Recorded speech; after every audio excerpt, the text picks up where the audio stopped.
ये BJP area है। अच्छा लीडर मोदी जी है। तमिलनाडु में डीएमके एडीएमके वही तो बड़ा पार्टी है। अभी बीजेपी तो छोटा है, इतना तो डेवलप नहीं है। ये इलेक्शन ये नरेंद्र मोदी राहुल गांधी का जीत नहीं आएगा। Very clear in our mind that we should need a change in the center. We are a pro-Tamil party. Vijay Vasan, super, only super. Congress party. Rahul Gandhi का कुछ नहीं। Congress, खत्म हो गई है। कांग्रेस डीएमके अनामले सर, सीमान एनटीके बीजेपी ये कांग्रेस। नमस्कार, जॉय बाइक रिपोर्टर में आप सभी दर्शकों का बहुत बहुत स्वागत है। आपके साथ मैं हूं चित्रा त्रिपाठी। लोकतंत्र का सबसे बड़ा पर्व आ चुका है, लिहाजा आज तक ने भी कर ली है पूरी तैयारी। कन्याकुमारी से कश्मीर तक की हर एक तस्वीर पहुंचाने जा रहे हैं और हो चुका है हमारे इस यात्रा का शुभारंभ। इस वक्त जिस हिस्से में मैं मौजूद हूं, आपको बता दें तमिलनाडु की ये महत्वपूर्ण सीट है। 102 सीटों पर पहले चरण में 19 अप्रैल को वोट डाले जाने हैं। उनमें तमिलनाडु की सभी 39 लोकसभा की सीटों पर होना है मतदान। इस बार यहां का मतदाता किसका बनेगा भाग्य विधाता? 97 करोड़ वोटर भारत में पहली बार वोट डालने जा रहे हैं, जिनमें से 66% युवा मतदाता हैं। ऐसे में बड़ा सवाल यह है कि लोकतंत्र के इस महापर्व में किसकी होगी जीत, किसकी होगी हार, कौन से मुद्दे इस बार करने वाले हैं सबसे ज्यादा काम। आज इसी बात की करेंगे पड़ताल। आ चुके हैं तमिलनाडु के कन्याकुमारी में।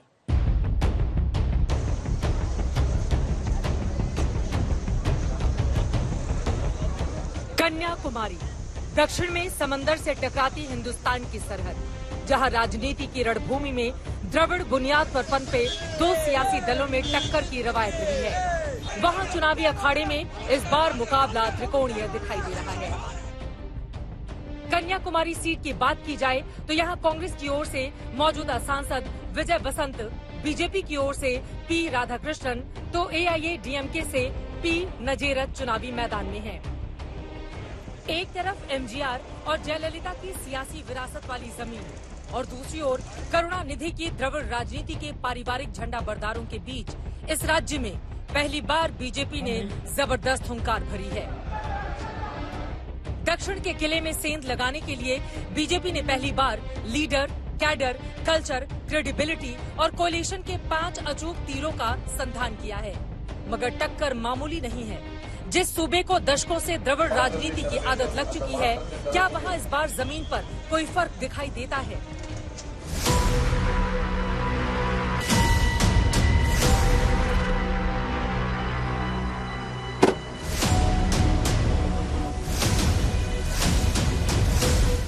कन्याकुमारी के मतदाताओं का मिजाज टटोलने के लिए आज तक की टीम शहर की ओर बढ़ चली। कन्याकुमारी की गलियों में, बाजारों में रौनक थी। कहीं फूलों गजरे की दुकानें सजी हुई हैं, तो कहीं जलेबियां, मिठाई बिक रही हैं।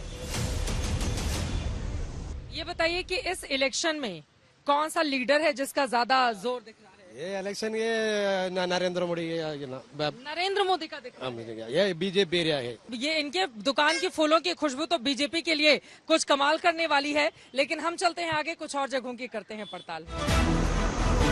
तमिलनाडु में फूल की खुशबू कितनी दूर तक बिखरती है, ये देखना होगा, क्योंकि 2014 में 5.5% वोट पाने वाली बीजेपी जब 2019 में सिर्फ 15.5 लाख वोट पाकर सिमट गई, तब लड़ाई वजूद की आन पड़ी थी। अब तक अम्मा की उंगली पकड़कर सियासत की सड़कें नाप रही बीजेपी ने अब खुद मुख्तारी दिखाई है। पब्लिक को ये पसंद आ रहा है। Who is going to win the election? BJP good party, BJP party. BJP why BJP? पुन राधाकृष्णन। बीजेपी। आम लोगों के बीच बीजेपी चर्चा में आ चुकी है, लेकिन 2014 में कन्याकुमारी जीतने वाली भारतीय जनता पार्टी के लिए इस सीट से कांग्रेस बड़ी चुनौती बनी हुई है। जलेबी की ये दुकान है, बालाकृष्णन जी हमारे साथ हैं। जलेबी हमें टेस्ट करा रहे हैं। इसके पहले कि इसकी मिठास को मैं महसूस करूं और खाऊं, मैं इनसे बातचीत करती हूं। Which party is going to win this election? Congress party. Congress is better. Better Vijay, Vasanth Kumar son Vijay. दरअसल तमिलनाडु की सियासत का मिजाज कुछ अलग रहा है, लेकिन अब हालात बदलते दिखाई दे रहे हैं। हिंदी बेल्ट की पार्टी मानी जाने वाली बीजेपी की जन स्वीकार्यता बढ़ रही है। वोटर कहते हैं भाषा क्या है? भाषा एक ज्ञान है। जनता ने नहीं बल्कि नेताओं ने इसे मुद्दा बनाया है। Language is knowledge, language is knowledge, every language is knowledge. आपको लग रहा है कि ये जो पॉलिटिशियन है रीजनल पार्टी की, वो ज्यादा पॉलिटिक्स कर रही है, जो गलत है? गलत है, हमारा रास्ता बसा है हिंदी है। दरअसल दक्षिण में भाषा को लेकर सियासी फसाद की बुनियाद गुलाम भारत में ही पड़ गई थी। जब 1937 में सी राजगोपालाचारी की सरकार ने मद्रास प्रेसिडेंसी के स्कूलों में हिंदी की पढ़ाई अनिवार्य की, तब पेरियार ने जबरदस्त आंदोलन छेड़ दिया। 2 लोग मारे गए, 1200 गिरफ्तार हुए। मजबूरन गवर्नर लॉर्ड ऑर्स्किन ने 1940 में हिंदी की अनिवार्यता खत्म कर दी। लेकिन बदले हिंदुस्तान में सांस्कृतिक राष्ट्रवाद के भाव पर चलने वाली बीजेपी तमिल भाषा के सम्मान को लेकर सजग रही है। पीएम नरेंद्र मोदी चुनावी मंचों से लेकर साक्षात्कारों तक में इसकी चर्चा करते रहते हैं। भाषा संस्कृति के सूत्र सियासत को वोटर के दिलों से जोड़ते हैं और उन्हीं के दिलों को जीतने के लिए पीएम मोदी ने संसद में सिंगोल तक का प्रतिष्ठापन कर रखा है और इन भावनाओं का जनता पर असर भी पड़ रहा है। इधर बीजेपी आएगा मुश्किल नहीं। कन्याकुमारी डिस्ट्रिक्ट, कोयंबटूर, तिरुनेलवेली, 3 डिस्ट्रिक्ट में बीजेपी आएगा पक्का। 3 डिस्ट्रिक्ट में बीजेपी आएगा। अब ये 3 डिस्ट्रिक्ट में बीजेपी आएगा, आगे क्या होने वाला है रिजल्ट ये देखना महत्वपूर्ण रहेगा। लेकिन यहाँ की जुबानी आप सुन रहे हैं तमिलनाडु की कहानी। हम बढ़ते हैं आगे। इस वोटर को जिन 3 सीटों पर बीजेपी के जीतने का भरोसा है, उसमें कोयंबटूर की सीट पर खुद बीजेपी प्रदेश अध्यक्ष के अन्नामलई उम्मीदवार हैं, जो पहली बार डीएमके की सिटिंग सीट पर इंडिया गठबंधन की ताकत के साथ उतरी डीएमके के अलावा एआईएडीएमके के साथ टक्कर ले रहे हैं।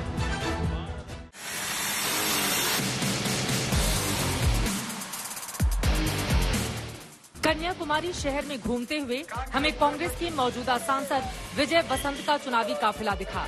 हमने उनसे भी बातचीत की। विजय वसंत जी, बहुत वेलकम है आपका। What is the main issue will impact this election?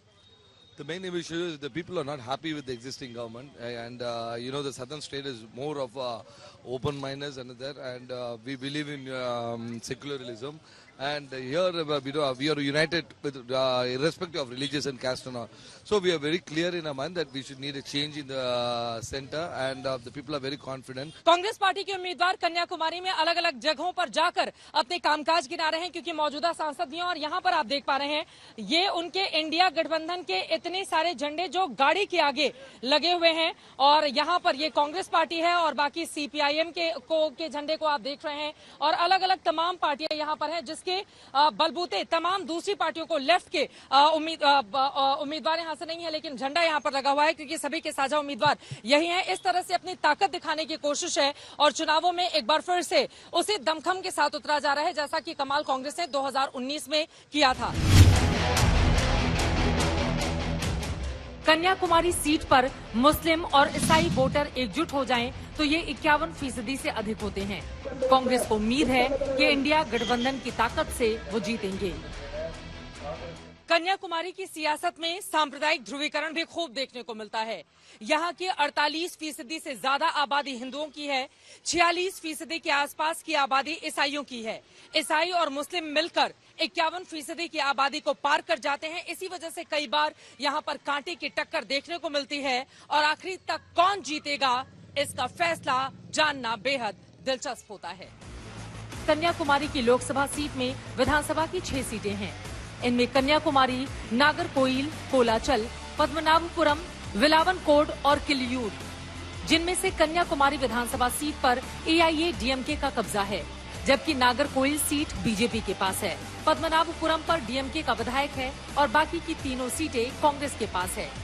इस तरह देखा जाए तो कन्याकुमारी लोकसभा सीट पर किसी भी एक पार्टी का एकाधिकार नहीं दिखता। Going to win this election in Kanyakumari? In Kanyakumari, probably I think Vijay Vasant is going to win. Vijay Vasant, Congress party. He's young leader. Do you think that his Young and dynamic leader. Satish, कौन जीतने जा रहा है चुनाव? BJP. BJP क्यों?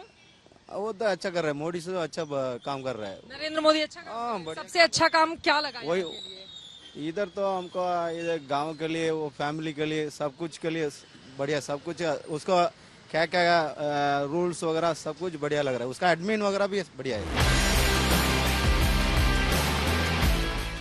यहाँ के शहरी इलाकों में पड़ताल के बाद आज तक की टीम का अगला ठिकाना समंदर के किनारे का था।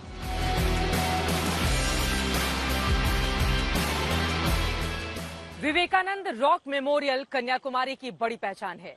कहा जाता है 1893 में विश्व धर्म सभा में शामिल होने के पहले स्वामी विवेकानंद यहाँ पर आए थे और समंदर के बीच शिला पर बैठकर उन्होंने साधना की थी, जिसके बाद नरेंद्र दत्त से वो स्वामी विवेकानंद कहलाए।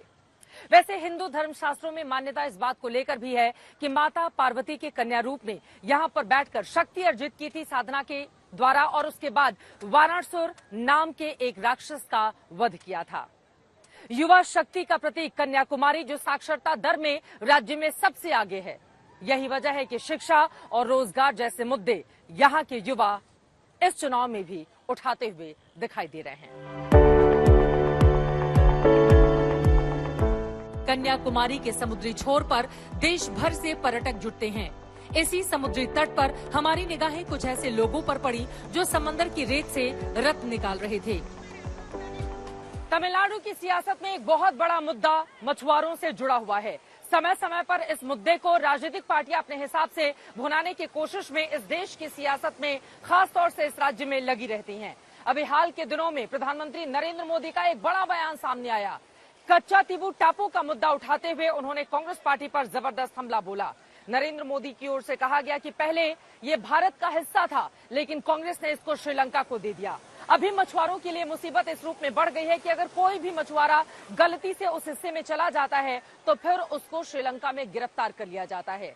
ऐसी कांग्रेस पार्टी जिसने देश के इस तरह से टुकड़े किए हो, हिस्से को दूसरे देशों को दे दिया हो, वो भला देश की सुरक्षा कैसे करेगी? नरेंद्र मोदी की ओर से यह हमला कांग्रेस पार्टी पर जबरदस्त तरीके से मछुआरों के मुद्दे पर किया गया।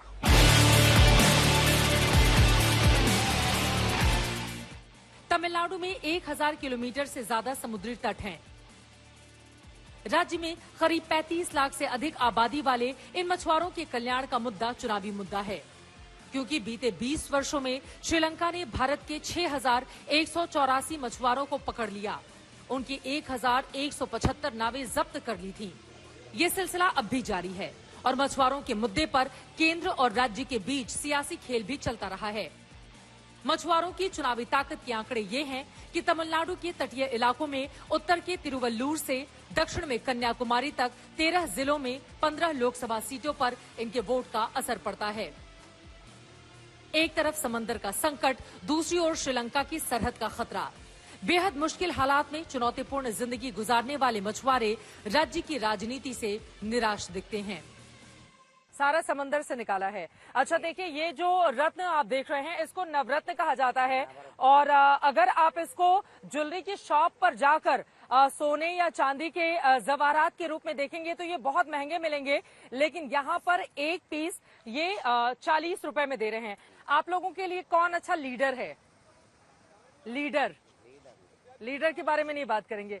समंदर मेरे ठीक सामने है और उसमें से निकाला गया है 2.5 किलोमीटर 3 किलोमीटर भीतर जाकर इसी समंदर से ये लोग इस नवरत्न को निकालते हैं और यहाँ पर जो लोग आते हैं उनको बेचते हैं और फिर पैसे कमाते हैं। कन्याकुमारी में समुद्र तट के इस इलाके में यूं तो देश भर के पर्यटक मौजूद थे, लेकिन इसी कन्याकुमारी का देश की सियासत के 2 धुरियों का कनेक्शन भी है। कन्याकुमारी में अब मैं उस हिस्से में आ चुकी हूं जहां पर होता है 3 समंदर का आपस में मिलन।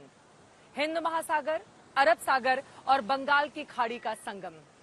ये वो जगह है जहां पर दूर दूर से पर्यटक आते हैं ताकि इन तस्वीरों को अपने कैमरों में कैद करके जाएं। लेकिन समंदर की सियासत अपनी तरफ, दूसरी तरफ कन्याकुमारी से कश्मीर तक की सियासत अपनी तरफ। ये वही हिस्सा है जहां पर एक वक्त पर नरेंद्र मोदी भारतीय जनता पार्टी के बड़े बड़े दिग्गजों के साथ तिरंगा यात्रा लेकर कन्याकुमारी से कश्मीर पहुंचे थे। और ये वही हिस्सा है जहां पर नरेंद्र मोदी के खिलाफ लोकतंत्र की दुहाई देते हुए राहुल गांधी ने कन्याकुमारी से कश्मीर तक की भारत जोड़ो यात्रा की थी।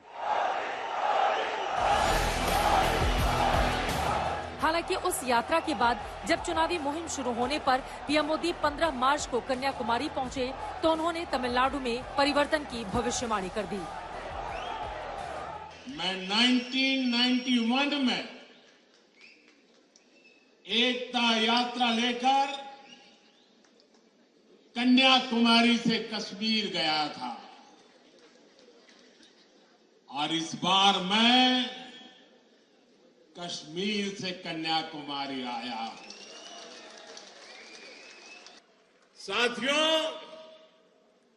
मैं तमिलनाडु की धरती पर बहुत बड़े परिवर्तन की आहट देख रहा हूं। लेकिन परिवर्तन की लहर क्या कन्याकुमारी के मतदाताओं के दिलों में भी है? समुद्र तट पर मौजूद वोटरों से हमारी बातचीत सुनिए। कन्याकुमारी में बहुत सारे वोटर्स हमारे साथ हैं, इनसे जरा बातचीत करते हैं। फेवरेट लीडर कौन है? Party DMK. क्यों? वाई? वो अच्छा है अभी। डीएमके अच्छा है। आपके लिए कौन अच्छा है? अच्छा, वही अच्छे हैं। ओके। पार्टी? बीजेपी। सीमान। पार्टी? नाम तमिल एनकेपी। अलग अलग साहब, सबके अलग अलग पसंद हैं। मतलब आपस में दोस्ती, एक ही फैमिली से या फ्रेंड है वो आप लोग? फैमिली है लेकिन अलग अलग। आप बीजेपी, आप डीएमके, ये किसी और पार्टी से? एनडीए की जो सहयोगी है वो पसंद है आपको? सीमान बोलते हैं। ओके, आपको? सीमान। एनटीके। And you? नहीं मालूम। आप उसमें बोल दो डीएमके। एंड आपको? एआईएडीएमके। ये बहुत गजब है, एक ही परिवार है, अलग अलग यहाँ पर लोग हैं और सबका किसी को बीजेपी, मतलब ऐसा लग रहा है कि खिचड़ी बन रही है यहाँ पर। कन्याकुमारी तमिलनाडु का सबसे साक्षर जिला है। यहाँ के नौजवान मतदाता रोजगार से लेकर राष्ट्र नीति तक को चुनावी मुद्दा मानते हैं। लेकिन फैसला अब 19 अप्रैल को होगा, जब कन्याकुमारी समेत पूरे तमिलनाडु में पहले चरण के लिए डाले जाएंगे वोट। समंदर में उफनाती ये लहरें पर्यटकों को अपनी ओर आकर्षित करती हैं, तो कई बार मुसीबत का बड़ा सबब भी बन जाती हैं। बिल्कुल उसी तरह से इस वक्त मौजूदा राजनीति में जो समंदर का ज्वार भाटा उमड़ रहा है, वो किसको लगा देगा किनारे पर और किसकी नैया करा देगा पार, ये देखना रहेगा बेहद दिलचस्प। लेकिन कन्याकुमारी महज एक सीट नहीं है, ये प्रतीक है क्षेत्रीय पार्टी के दबदबे वाले इलाके में कांग्रेस और बीजेपी जैसी राष्ट्रीय पार्टियों के उभरते हुए भविष्य का। अब आगे आने वाले वक्त में किसकी होगी जीत, किसकी होगी हार, ये देखना रहेगा महत्वपूर्ण। अभी के लिए दीजिए इजाजत। कैमरामैन पवन कुमार और संजय कुमार के साथ चित्रा त्रिपाठी, कन्याकुमारी, तमिलनाडु आज तक।